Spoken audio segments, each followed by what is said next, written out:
Welcome to The Explainer. Our goal here is pretty simple. We take complex reports and turn them into presentations that are clear and, hopefully, pretty dynamic. So the whole idea behind the analysis we're looking at today is this, and it's a pretty powerful one. It's that if you look at Donald Trump's career, both in business and in politics, they aren't really separate chapters. No, they're part of one continuous, unfolding story. The same playbook used over and over again. So, to really get a handle on this, we're going to trace that story through 5 key phases. And by doing that, we can start to see the patterns, right? The common threads that connect everything. All right, so let's jump right in. We have to start at the very beginning, because this is where those core principles were first hammered into shape. So picture this. Growing up in Queens, he's completely immersed in his father Fred's real estate world. And Fred was a really successful, shrewd developer. His thing was building these solid middle-class apartment buildings. So right from the start, Trump inherits this legacy of ambition, drive, and, really tough negotiation. But here's a really interesting turning point. At 13, he gets sent to the New York Military Academy. And this place apparently had a huge impact on him. The whole culture was about relentless competition, and it drilled in this one core lesson. You have to win, period. It's this winner-take-all mentality that becomes a foundational principle for, pretty much everything that comes later. And something else starts to show up early on. This gap between what's said publicly and what the records actually show. A classic example is the claim of graduating top of my class at Wharton. Well, the records don't show him on any honors or dean's list.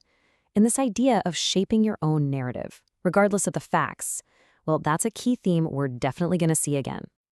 Okay, so he has this blueprint, right? This mix of ambition and brand building. Now let's see how he takes that and applies it to the absolutely cutthroat world of New York real estate. First thing he does is rebrand the family business as the Trump Organization. And look, this wasn't just slapping a new name on the door. It was a total strategic pivot. He was thinking way bigger than his dad's apartment buildings in Queens. The goal was to turn the name Trump itself into a brand, a commodity that screamed wealth, luxury, and success. And how did he fund these huge projects, like the Trump Taj Mahal Casino in Atlantic City?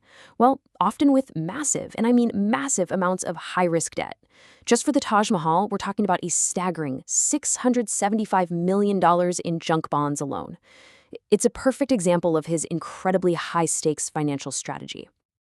So you might be asking, what exactly are junk bonds? Well, think of them as high-risk, high-reward loans. They're for ventures that are just too risky for a normal bank. They let you expand incredibly fast, but there's a huge catch. This kind of aggressive borrowing left his businesses super vulnerable. If the economy took a nosedive, the chances of default were way, way higher. And that high-risk strategy? Well, it led to this: 6 corporate bankruptcies over the years. Now, how you see this really depends on your perspective. Critics look at this and say, see, financial failure. But another way to look at it, and the way his supporters often do, is as a really savvy business strategy.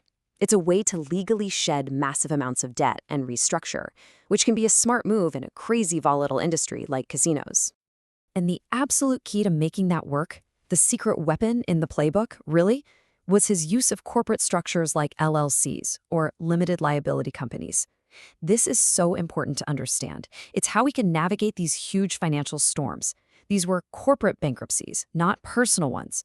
The companies were set up to take the hit, which legally shielded his own personal wealth from all that fallout. Okay, so we've seen the business playbook.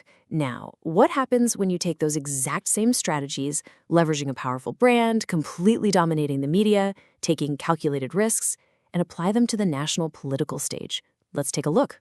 His 2016 platform was, a really fascinating hybrid. It wasn't something you could easily stick a label on.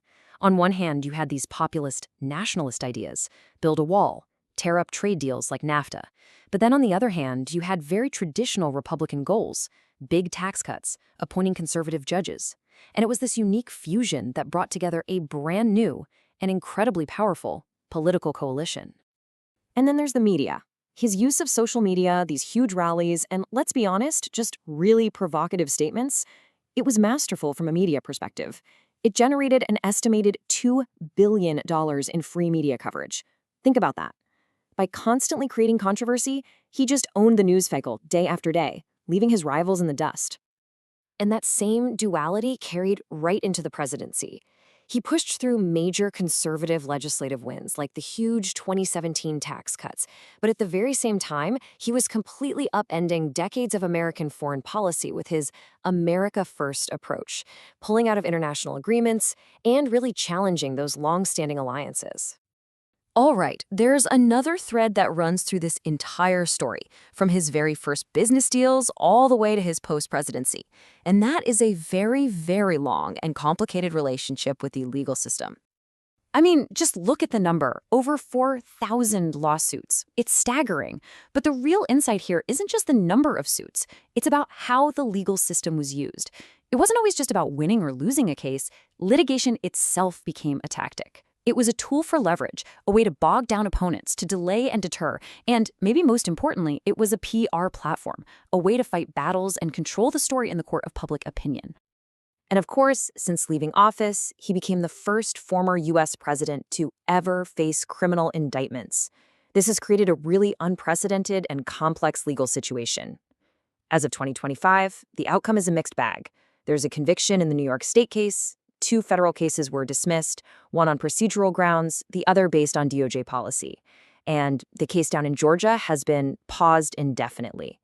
So where does all this leave us? What's the lasting impact?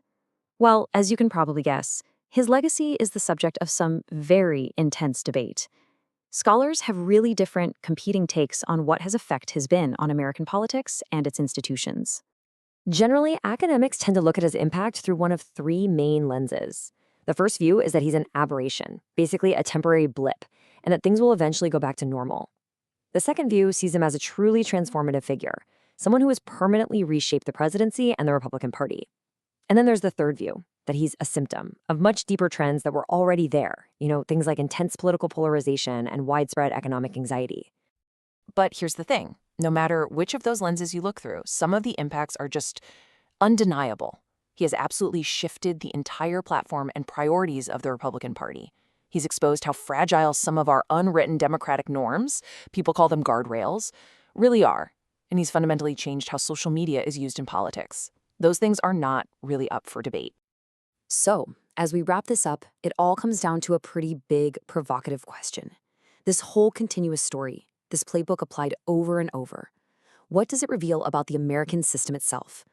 By challenging norms that so many people just took for granted, what have we learned about our democracy's fundamental strengths and, maybe more importantly, its inherent vulnerabilities?